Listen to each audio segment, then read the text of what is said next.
नमस्कार. पुन्हा एकदा मी आलेली आहे असेच रहस्यमयी टॉपिक्स घेऊन. आजची कथाही तेवढीच रहस्यमयी आहे, जी मागच्या वेळेस तुम्हाला आवडली होती. कोकणातील रहस्यमयी कथा. तशीच यावेळेस आपल्याकडे आज आहे रहस्यमय वाड्याची भीतीदायक कथा. चला तर मग जास्त वेळ न घालवता आपल्या कथेकडे वळूया. पण अजूनही तुम्ही आपल्या चॅनलवर जर नवीन असताल तर सबस्क्राईब करायला विसरू नका. खूप वर्षापूर्वी एका लहानशा गावाच्या बाहेर एका भव्य वाड्याचा सांगाडा उभा होता. अरे बापरे! गावकरी वाड्याबद्दल भीतीने कुजबुजत असायचे. ते म्हणायचे, त्या वाड्यात शापित आत्मे वास करतात. त्या वाड्यात खूप वर्षापूर्वी एका श्रीमंत कुटुंबाचा अंधकारमय अंत झाला होता असं म्हणतात. तिथून पुढे त्या वाड्याला कोणीही बघायचं देखील धाडस करायचं नाही.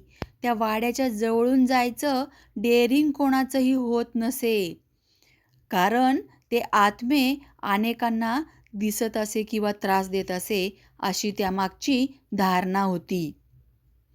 पण याच गावामध्ये एक अर्जुन नावाचा मुलगा होता. तो खूप असा धाडसी तरुण होता. त्याला वेगवेगळे संशोधन करायला खूप आवडत असे. अर्जुनला रहस्यमय गोष्टींचा शोध घेण्यात अतिशय आनंद वाटायचा आणि त्याचा हा छंदच होता.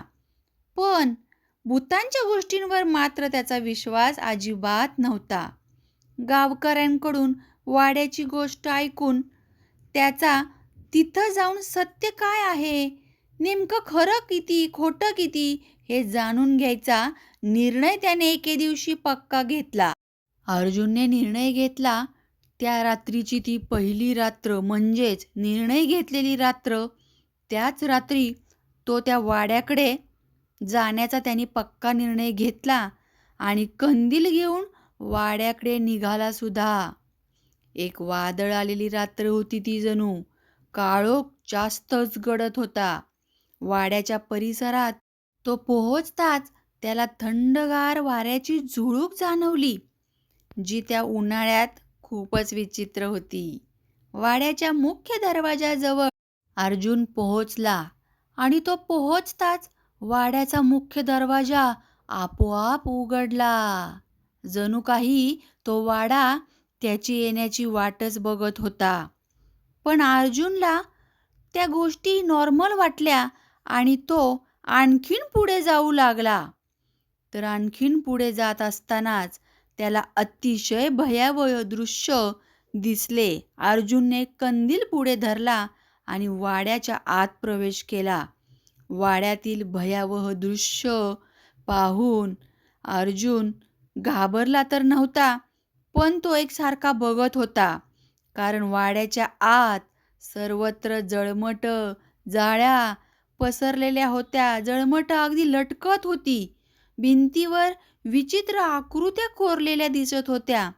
एका खोलीत अचानक एका झुलत्या खुर्चीची हालचाल झाल्याचा आवाज आला. अर्जुन धाडसी होता. तो त्या खोलीत जाऊन पाहतो तर खुर्ची आपोआप हालत होती. तो अजून पुढे जाऊ लागला तेव्हा त्याला एका कोपऱ्यातून बाईच्या रडण्याचा आवाज ऐकू आला. पण अर्जुन काही घाबरला नाही. तसाच पुढे चालू लागला. आरशातील एक भयानक सत्य आता त्याच्या पुढे येणार होतं. तर हे ऐकण्यासाठी तुम्ही शेवटपर्यंत आपली स्टोरी नीट ऐका. अर्जुन एका मोठ्या खोलीमध्ये गेला. तिथे एक मोठा आरसा लावलेला होता. त्या आरशासमोर तो पोहोचतो तर त्या आरशात त्याला स्वतःसोबत आणखीन एक सावली दिसते. ही सावली एका तरुणीची होती, म्हणजेच एका मुलीची होती, जी त्याच्याकडे निरागसपणे पाहत होती. माझी मदत कर, असा आवाज त्याला स्पष्ट ऐकू आला बरं का. अर्जुन भांबावून गेला. पण त्याने धैर्य राखत त्या आवाजाचा मागोवा घ्यायचा निर्णय घेतला आणि हे काय आहे हे सत्य उलगडण्याचा त्याचा ठाम निर्णय तिथेच झाला.